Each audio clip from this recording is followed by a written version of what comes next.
প্রত্যেক মানুষ নিজের জীবনে দুঃখ অনুভব করেন। প্রত্যেকের দুঃখ আলাদা হতে পারে। কারোর মনে এই দুঃখ থাকে যে সে তার বাবা মায়ের সব ইচ্ছে পূরণ করতে পারেননি। কেউ এটা ভেবে দুঃখ পান যে সে চিরকাল সদাচার করেছেন, সৎকর্ম করেছেন, কিন্তু তাও তাকে দুরাচারী বলে মনে করা হয়। কেউ এটা ভেবেও দুঃখ পান যে তার সামনে যে ব্যক্তি রয়েছেন তার চোখে তিনি শত্রু হয়ে উঠেছেন বা দুষ্ট হয়ে উঠেছেন, যেখানে তিনি হয়তো কোনো অনুচিত কাজই করেননি। এবার এই সমস্ত বিষয় নিয়ে ভেবে নিজের ব্যক্তিত্ব নিয়ে সন্দেহ প্রকাশ করবেন না। যদি নিজের ব্যক্তিত্ব নিয়ে কোনো সন্দেহ থেকে থাকে, তাহলে কর্ম সংক্রান্ত প্রশ্ন করুন যে আপনি যা করেছেন তাতে কি উচিত ছিল, কি অনুচিত ছিল। যেটা প্রয়োজন সেটা এটা বোঝার যে আপনার অন্তর্মন, আপনার বিবেক আপনাকে কি বলছে, আর আপনার অন্তর্মন আর আপনার বিবেক আপনাকে যেটা করতে বলবে শুধু সেটাই করুন। আর তারপরে এই সংসার কি বলবে, কি ভাববে সেসব নিয়ে ভাবতে যাবেন না। কারণ এই সংসার তো ঈশ্বরকেও প্রশ্ন করে থাকে, ঈশ্বরকেও দোষী মনে করে। কখনো কখনো যখন কোনো ঘটনা মানুষের ইচ্ছা অনুযায়ী ঘটে না, তখন মানুষ এটা বলে যে হে ঈশ্বর, আপনি আমার পাশে থাকলেন না, আপনি বড়ই কঠোর, এটা আপনার দোষ। যেখানে বেশিরভাগ সময় হয়তো সে নিজেই নিজের কর্মফল ভোগ করছে। আর কখনো কখনো ঈশ্বর হয়তো তার জন্য আরো ভালো কোনো পরিকল্পনা করে রেখেছেন, কিন্তু মানুষ সেটা বুঝতে পারে না। তাই দিনের শেষে যেটা প্রয়োজন সেটা হলো নিজের মনের কথা বুঝতে হবে।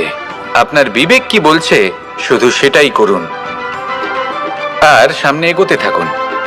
আমার সাথে ভালোবেসে বলুন, রাধা রাধা। সবাই বলেন যে জীবনে কাদের সঙ্গ লাভ করছি সেটা খুব গুরুত্বপূর্ণ। এক ঝুড়ি ফলের মধ্যে যদি একটা পচা ফল আপনি রেখে দেন, তাহলে আস্তে আস্তে সমস্ত ফল পচে যায়। সেই জন্য কথায় আছে যে কুসঙ্গ থেকে দূরে থাকো। কিন্তু কি করা যায়? এই সংসার খুবই ছোট। যেখানে আমরা কাজ করি, যেখানে আমরা থাকি, যে পথে আমরা আসা যাওয়া করে থাকি, যে পথে আমরা ভ্রমণ করি, সেখানে এমন অনেক সংখ্যক ব্যক্তি থাকেন যাকে দেখে আমরা মনে করি যে এদের থেকে দূরে থাকতে হবে। তখন আমরা কি করতে পারি? তাদের কি আমরা পরিত্যাগ করব? তাহলে এই সংসারে এমন অনেক মানুষ আছেন, তাহলে কি সংসারই পরিত্যাগ করব? না, সেই ফলের মতন হবেন না যারা একটি পচা ফলের উপস্থিতির জন্য নিজেরাও নষ্ট হয়ে যান। বরং হয়ে উঠুন চন্দন বৃক্ষের মতন, যেটা আসলে সাপেদের বাসস্থান, যেখানে অনেক সংখ্যক অত্যন্ত ভয়ানক বিষধর সাপ থাকে। তারপরেও এই চন্দন, সে কিন্তু নিজের শ্রেষ্ঠত্ব হারায় না, এর মূল্য কিন্তু সেই একই থাকে। মনে রাখবেন, এই সংসারে নিজের সঙ্গ বদলানোর পূর্বে নিজেকে বদলান।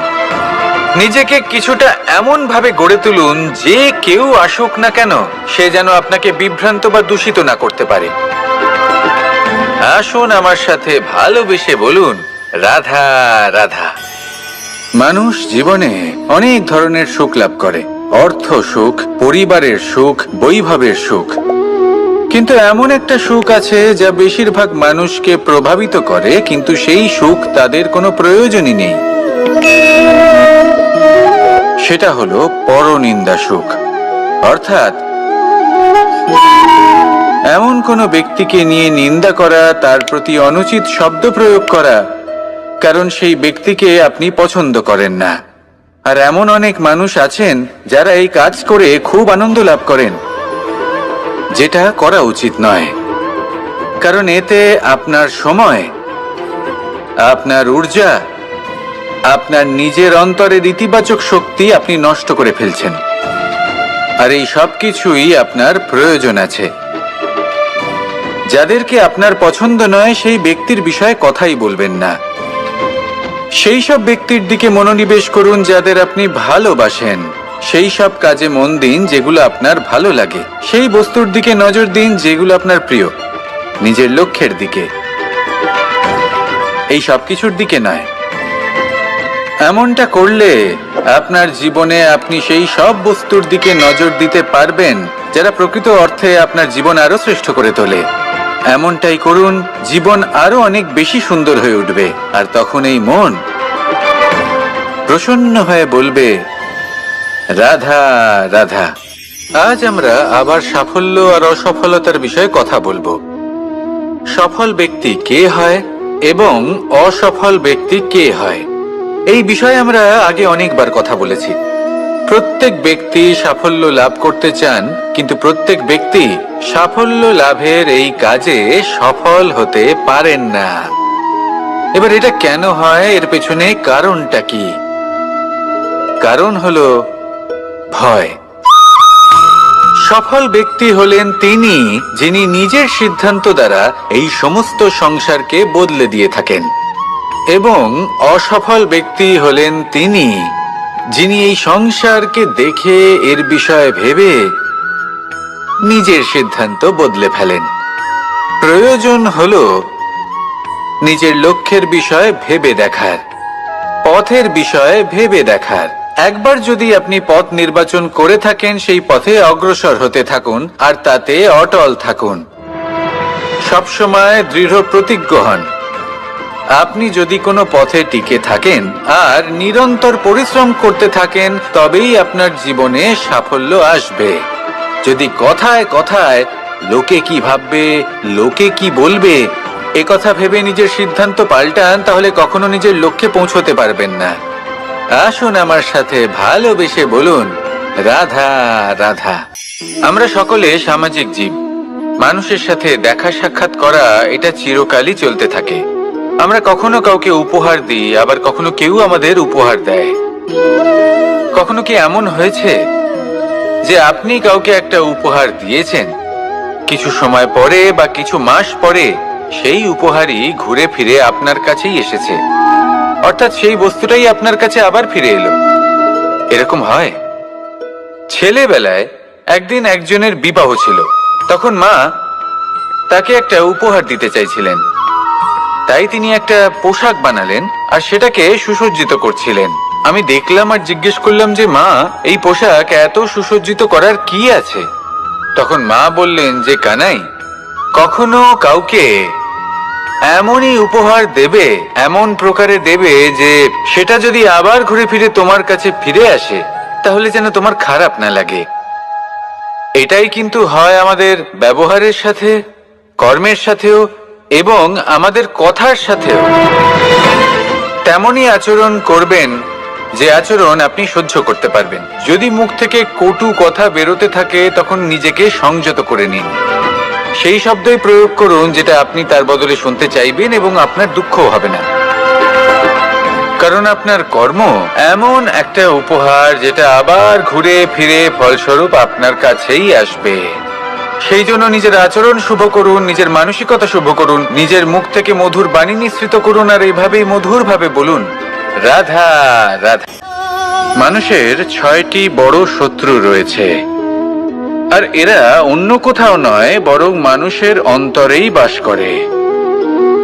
এই 6টি শত্রু হলো কাম, ক্রোধ, মোহ, লোভ, ঈর্ষা আর অহংকার।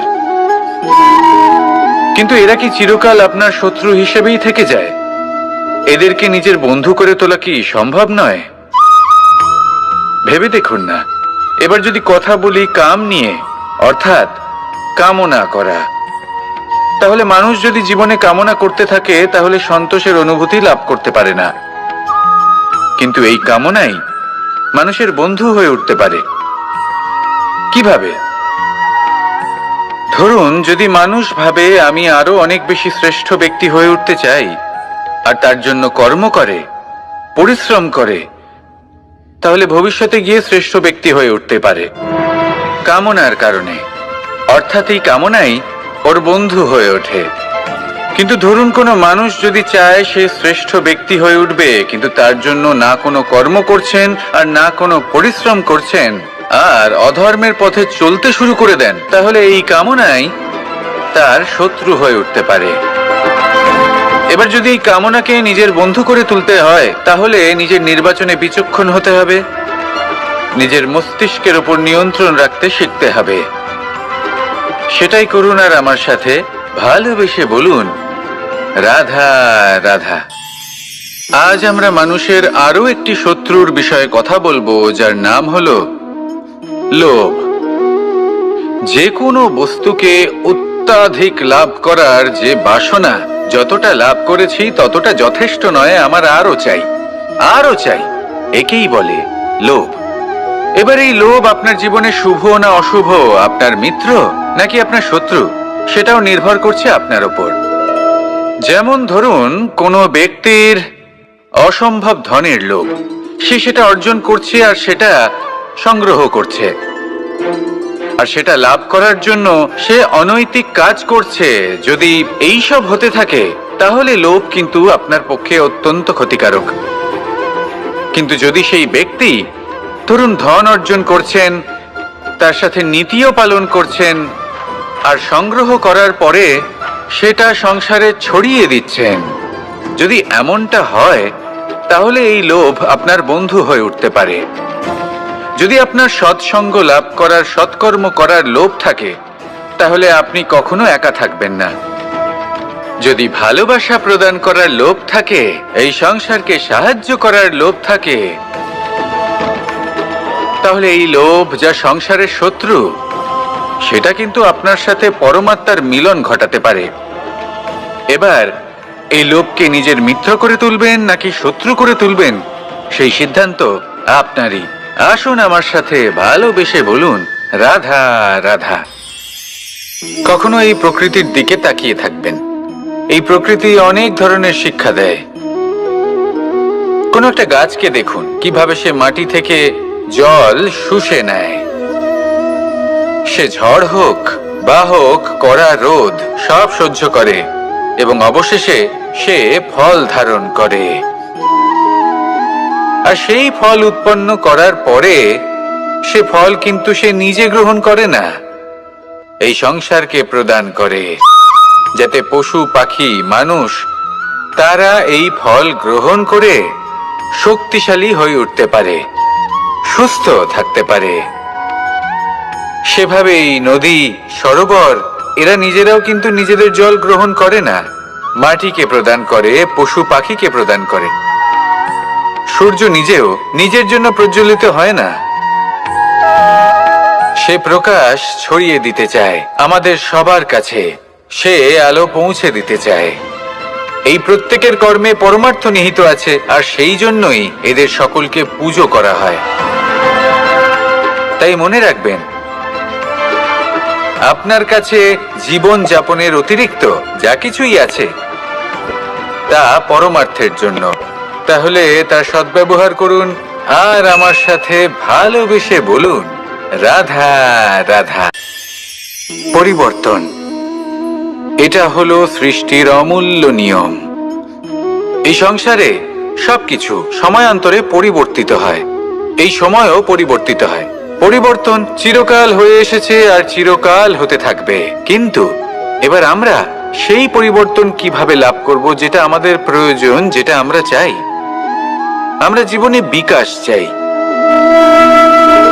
এই বিকাশ কিভাবে লাভ করতে পারি? এই প্রকৃতি কিন্তু আমাদের অত্যন্ত উত্তম উদাহরণ দিয়ে বুঝিয়েছে।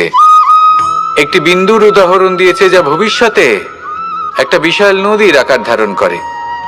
এটা কিভাবে হয়? মেঘ থেকে একটি বিন্দু ঝরে পড়ে সেই পর্বতের ওপর যেখানে হিম আছে। সেই হিমের সংস্পর্শে আসা মাত্র সেই বিন্দুর সাথে আরো বেশ কিছু বিন্দু যুক্ত হয়। তারপর তারা অগ্রসর হয়, আরো কিছু বিন্দু যুক্ত হয়, আস্তে আস্তে একটা ক্ষীণ ধারার রূপ ধারণ করে, এবং সেটাই ভবিষ্যতে আরো এগোতে থাকে। অনেকটা যাওয়ার পর যখন অনেক সংখ্যক বিন্দু একসাথে যুক্ত হয়, তখন সেটা বিশাল নদীর আকার ধারণ করে।